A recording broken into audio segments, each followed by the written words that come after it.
Oke, selamat sore teman-teman.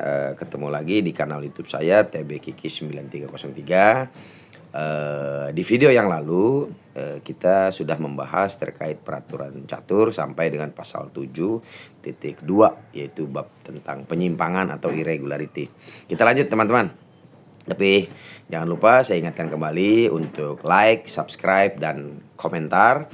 Dan jika teman-teman ada hal yang ingin ditanyakan, kemudian ingin berbagi, sharing, silahkan tulis di kolom komentar di bawah ini ya teman-teman ya. Oke, kita lanjut ke 7.3. Jika pertandingan sudah dimulai dan ternyata pemain bermain dengan warna terbalik, jika kedua pemain telah memainkan kurang dari 10 langkah, permainan dibatalkan dan partai baru dimainkan dengan warna yang benar. Setelah 10 langkah atau lebih, maka permainan tetap dilanjutkan. Teman-teman bisa silahkan lihat, di situ juga saya kirimkan modulnya. 7.4.1. Jika seorang pemain merobohkan satu atau beberapa buah catur, dia harus menata ulang posisi buah catur tersebut ke posisi yang benar dengan menggunakan waktu pikirnya sendiri. Jadi seperti itu teman-teman. Oke, kita lanjut teman-teman ke pasal 7.4.2. Jika diperlukan, baik pemain atau lawannya boleh menghentikan jam catur untuk meminta bantuan wasit. 7.4.3. Wasit boleh memberikan penalti kepada pemain yang telah merobohkan buah catur itu. 7.5.1. Langkah tidak sah sudah selesai dilakukan kalau pemain sudah menekan jam caturnya. Jika selama permainan masih berlangsung diketahui bahwa telah terjadi langkah tidak sah yang sudah selesai, maka posisi sebelum terjadinya penyimpangan tersebut harus ditata kembali. Jika posisi sebelum terjadinya penyimpangan itu tidak bisa diidentifikasi, maka permainan dilanjutkan dari posisi yang bisa diidentifikasi sebelum langkah tidak sah itu. Pasal 43 dan 47 berlaku untuk menggantikan langkah tidak sah. Kemudian permainan dilanjutkan dari posisi yang diperbaiki. Oke, kita lihat pasal 752. Jika pemain melangkahkan bidaknya ke petak Jika pemain melangkahkan bidaknya ke petak promosi, kemudian menekan jam catur, akan tetapi tidak mengganti bidaknya dengan buah catur baru, maka langkah ini dianggap langkah tidak sah atau illegal move. Bidak itu harus diganti dengan menteri yang sewarna dengan bidak tersebut. 753. Jika pemain menekan jam catur tanpa membuat langkah, maka ini pun dianggap langkah tidak sah. 754. Jika seorang pemain menggunakan dua tangan untuk membuat satu langkah tunggal seperti rokade, memukul atau promosi, maka dianggap sebagai langkah tidak sah juga. 755. Setelah ketentuan berdasarkan pasal 751, 752, 753, 754 diberlakukan, untuk langkah tidak sah pertama yang dilakukan seorang pemain, wasit harus memberikan tambahan waktu 2 menit kepada lawannya. Untuk langkah tidak sah kedua kalinya oleh pemain yang sama, maka pemain itu harus dinyatakan kalah oleh wasit. Akan tetapi permainan berakhir draw atau remis kalau posisi yang terjadi menyebabkan lawannya tidak mungkin mematkan raja pemain itu dengan serangkaian langkah yang sah. 7.6. Jika selama permainan berlangsung diketahui ada buah catur yang bergeser dari petaknya, maka posisi sebelum terjadinya penyimpangan itu harus ditata kembali. Jika posisi sebelum terjadinya penyimpangan itu tidak bisa dipastikan, maka permainan dilanjutkan berdasarkan posisi terakhir sebelum terjadinya penyimpangan itu yang dapat diidentifikasi. Kemudian permainan dilanjutkan dari posisi yang diperbaiki ini. Nah, itulah teman-teman pasal 7 yang berisi tentang penyimpangan atau irregularity. Pasal 8 terkait mencatat langkah akan saya lewat. Saya akan langsung menuju ke pasal 9. Pasal 9 itu mengenai permainan berakhir remis. Oke. 9.1.1. Peraturan pertandingan boleh dibuat aturan permainan bahwa pemain tidak boleh sepakat untuk remis dalam batasan di bawah jumlah langkah yang sudah ditentukan atau tidak sama sekali tanpa persetujuan wasit. 9.1.2. Akan tetapi jika peraturan pertandingan membolehkan persetujuan remis, maka ketentuan berikut ini berlaku. 9.121. Seorang pemain yang mengajukan tawaran remis dapat dilakukan setelah melakukan langkah di atas papan catur dan sebelum dia menekan jam catur. Tawaran remis di lain waktu selama pertandingan tetap sah, akan tetapi pasal 11.5 harus diperhatikan. Nanti kita cek teman-teman pasal 11.5. Tidak ada persyaratan yang bisa mengikat tawaran itu. Dalam kedua kasus tersebut, tawaran remis tidak bisa ditarik kembali dan tetap berlaku sampai lawan menerimanya atau menolaknya secara lisan. Menolaknya dengan menyentuh buah catur dengan maksud menjalankan atau memukulnya, atau permainan berakhir dengan cara lain. 9122. Tawaran remis harus dicatat pada kertas notasi oleh setiap pemain dengan menuliskan simbol sama dengan.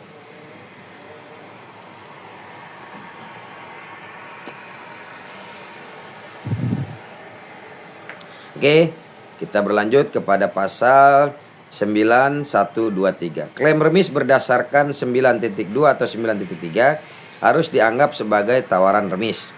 9.21. Permainan berakhir remis atas klaim yang benar dari seorang pemain yang giliran melangkah. Apabila posisi yang sama terjadi paling sedikit untuk ketiga kalinya, dalam kurung tidak perlu melalui pengulangan langkah.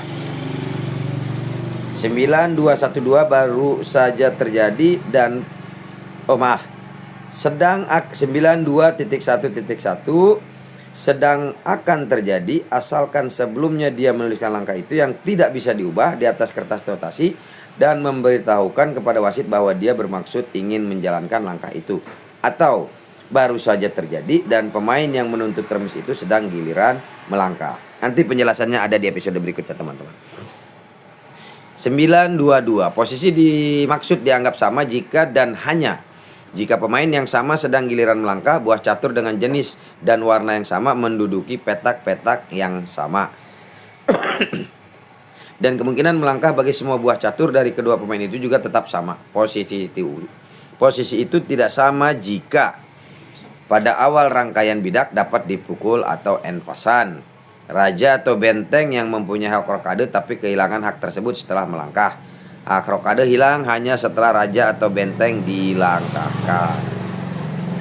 9.3. Permainan berakhir remis atas klaim yang benar dari pemain yang giliran melangkah jika dia menuliskan langkah yang tidak bisa diubah di atas kertas notasinya dan menyatakan kepada wasit bahwa dia akan membuat langkah ini yang akan menyebabkan 50 langkah terakhir sudah dijalankan oleh setiap pemain tanpa ada langkah bidak dan tanpa ada langkah pemukulan, atau 50 langkah terakhir berturut-turut sudah dijalankan oleh setiap pemain tanpa ada langkah bidak dan tanpa ada langkah pemukulan. 9.4. Jika pemain menyentuh buah catur seperti yang dinyatakan pasal 4.3, dia akan kehilangan hak untuk klaim remis seperti yang dimaksud pada pasal 92 atau 93 pada langkah itu. 951. Jika seorang pemain klaim remis seperti yang dimaksud oleh pasal 92, 93, pemain tersebut atau wasit harus segera menghentikan jam catur. Lihat nanti di pasal 612.1 atau 16.2. Dia tidak dibenarkan untuk menarik kembali tawaran remis itu. Oke, 952. Jika ternyata klaim itu benar, partai segera berakhir remis. 953. Jika ternyata klaim itu tidak benar, maka wasit harus menambahkan 2 menit kepada pihak lawannya. Selanjutnya permainan dilanjutkan. Jika klaim itu atas dasar langkah yang dimainkan, maka langkah tersebut harus dilakukan sesuai dengan pasal 3 dan pasal 4. Kita lanjut ke pasal 11. Oke, pasal 11 mengenai perilaku pemain. 11.1. Para pemain diharapkan tidak berperilaku buruk yang dapat menyebabkan olahraga catur ternodal.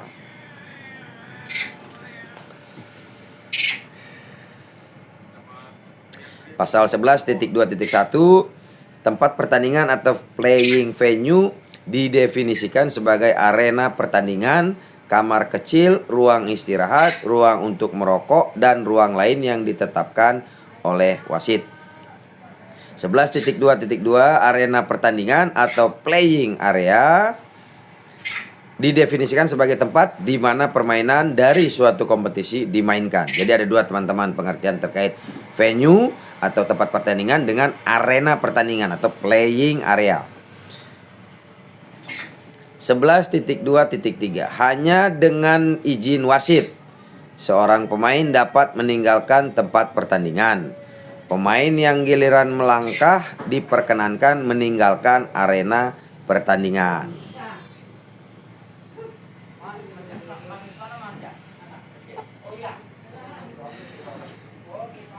11.2.3.3 seseorang yang bukan sebagai pemain atau wasit tidak diperkenankan untuk memasuki arena pertandingan. Lanjut. Seseorang yang bukan sebagai pemain atau wasit tidak diperkenankan untuk memasuki arena pertandingan.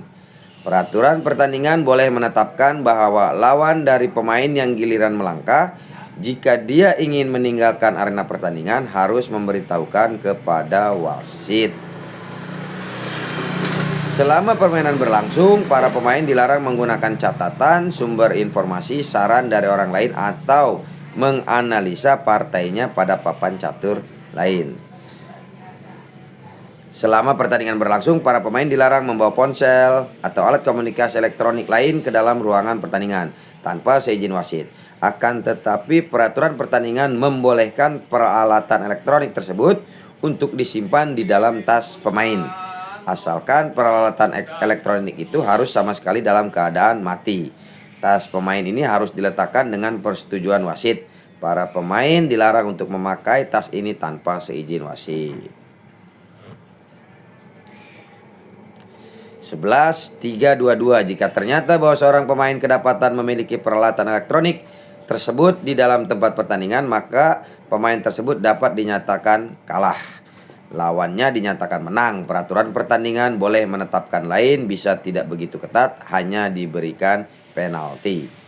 Selanjutnya, wasit boleh memeriksa pakaian, tas, barang lain atau seluruh tubuh pemain dalam ruangan tertutup secara private atau pribadi. Wasit atau orang yang ditugaskan oleh wasit dapat memeriksa pemain, dan orang yang memeriksa harus sama jenis kelaminnya dengan pemain. Jika pemain menolak dan menyatakan keberatan untuk diperiksa, maka wasit dapat mengambil tindakan sesuai dengan pasal 12.9. Selanjutnya, pasal 11.3.4 merokok diperbolehkan hanya pada tempat yang ditentukan oleh wasit. 11.4 para pemain yang sudah selesai bertanding diperlakukan sebagai penonton biasa. 11.5 pemain dilarang mengalihkan perhatian lawan atau mengganggunya dengan cara apapun. Ini termasuk klaim yang tidak beralasan atau tawaran remis yang berulang-ulang atau membawa sumber kebisingan ke dalam arena pertandingan. Ini masuk pelanggaran dan irregularity, teman-teman. 11.6 pelanggaran terhadap bagian ketentuan pasal 11.1 sampai 11.5 harus dikenakan hukuman sesuai dengan pasal 12.9. 11.7 penolakan terus-menerus oleh pemain untuk mematuhi peraturan permainan catur harus dihukum dengan kekalahan.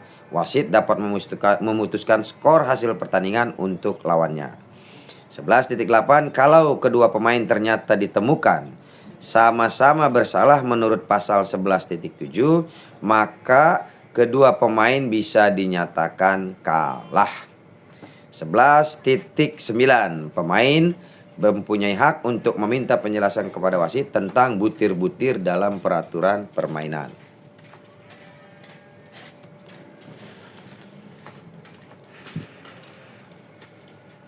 (11.10) Kecuali peraturan pertandingan menetapkan hal lain, pemain dapat mengajukan banding terhadap keputusan wasit walaupun pemain sudah menandatangani kertas notasi. Lihat pasal 8.7. 11.11 kedua pemain harus membantu wasit dalam segala situasi yang memerlukan rekonstruksi partai, termasuk klaim remis.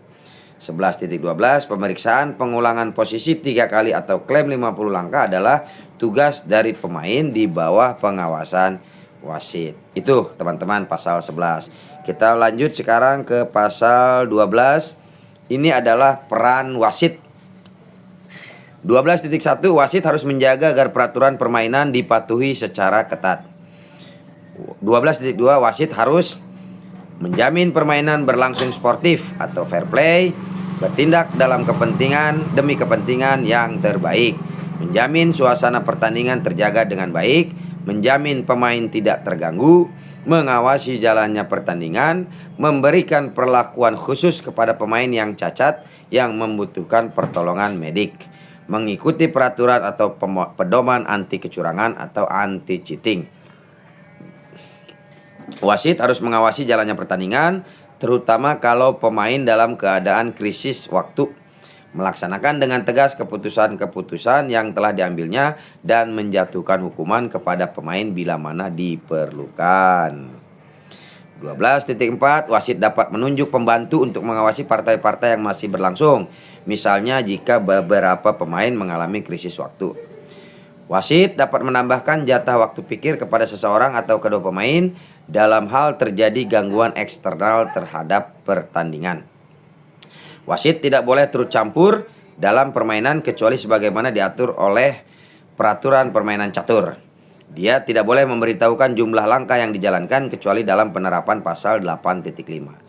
Jika paling tidak seorang pemain sudah kehabisan waktu, wasit harus menahan diri untuk tidak memberikan informasi kepada pemain bahwa lawannya sudah melangkah atau pemain belum menekan jam. 12.7 Jika seseorang melihat suatu penyimpangan atau pelanggaran, dia hanya boleh memberitahukannya kepada wasit. Pemain lain tidak boleh bicara atau turut campur dalam suatu partai. Penonton tidak boleh turut campur dalam suatu partai. Wasit boleh mengeluarkan pengacau dari ruangan pertandingan. 12.8 Kecuali diperbolehkan oleh wasit, siapapun dilarang untuk menggunakan ponsel, alat komunikasi lain di dalam ruangan pertandingan atau tempat lain yang ditentukan oleh wasit. 12.9 Pilihan yang tersedia untuk wasit yang berkaitan dengan penalti, peringatan, menambah jatah waktu pikir bagi sang lawan, mengurangi jatah waktu pikir bagi si pelanggar, menambah perolehan skor dalam pertandingan dari lawan sampai batas maksimum untuk pertandingan tersebut, mengurangi perolehan skor yang didapat oleh si pelanggar, menyatakan pertandingan kalah bagi pelanggar.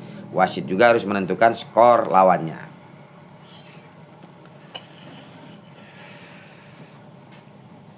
Menyatakan atau memberlakukan denda yang diumumkan sebelumnya. Mengeluarkan pemain dari pairing untuk satu atau beberapa babak. Mengeluarkan pemain dari pertandingan. Nah, itulah keputusan-keputusan yang bisa wasit ambil di saat ada pemain yang memang melakukan sebuah pelanggaran. Jadi dari 12.9.1 mengenai peringatan, wasit diperbolehkan untuk mengambil tindakan.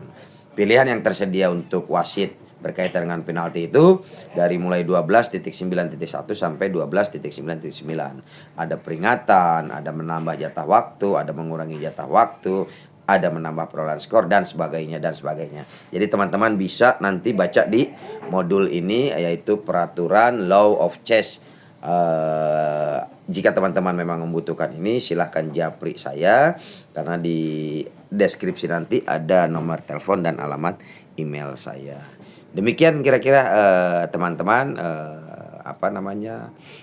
wasit catur atau peraturan-peraturan catur yang saya sudah sampaikan di edisi kelima ini.